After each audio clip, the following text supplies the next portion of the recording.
I can be just in the mood after a bad day, and as soon as I hit the street and get that air coming in your face, it's just very special. Small framed with a will of steel and mountains of muscles, the Honorable Tracey Sheehan rules the road on the back of a Harley 2005 Road King custom bike.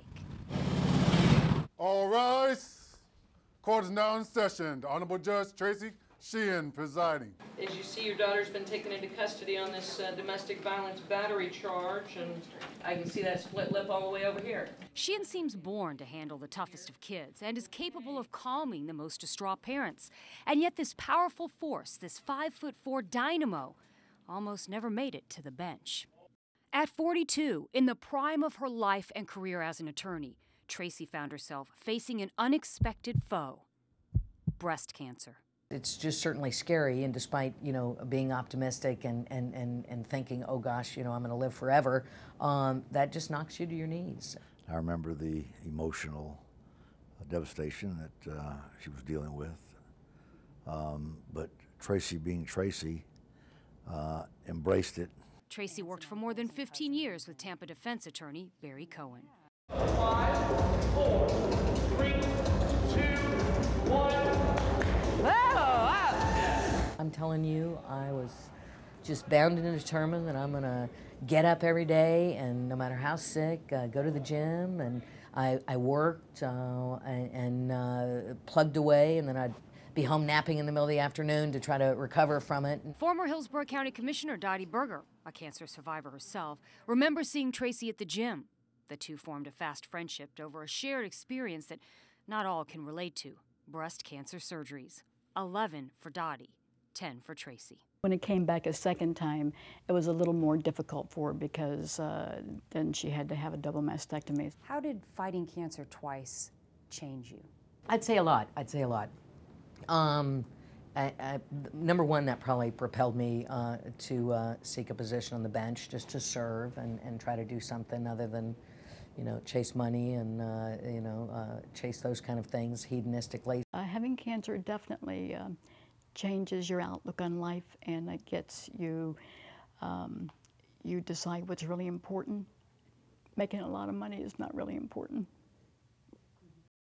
I bargained with God many, many nights. You let me live, I will do good things. Dottie Berger offered Tracey a way to make good on that promise. I was a guardian ad litem, and we had some kids that needed an attorney in court, and so I would ask her if she would do it.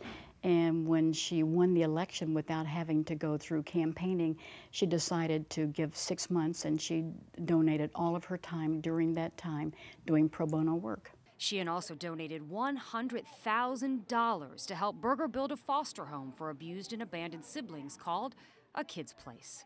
And that's exactly where Andrea Butler's kids were placed. The situation was that Mom's boyfriend was in the home and whooping up on her in front of the children, who were little, 5, 6, 7, 8.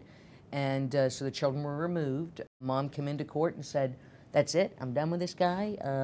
I get it, he is a brute, and I'm done with him."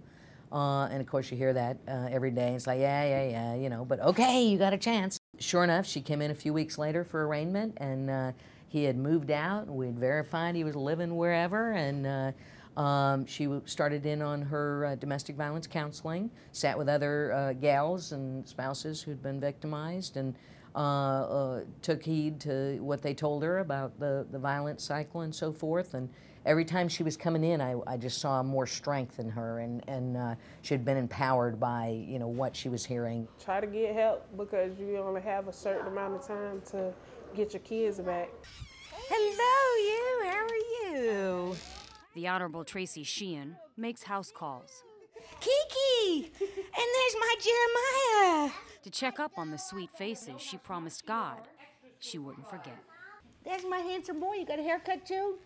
You look so nice. Like, if she can help you, she got your back. She's for the right and not the wrong. I seen that.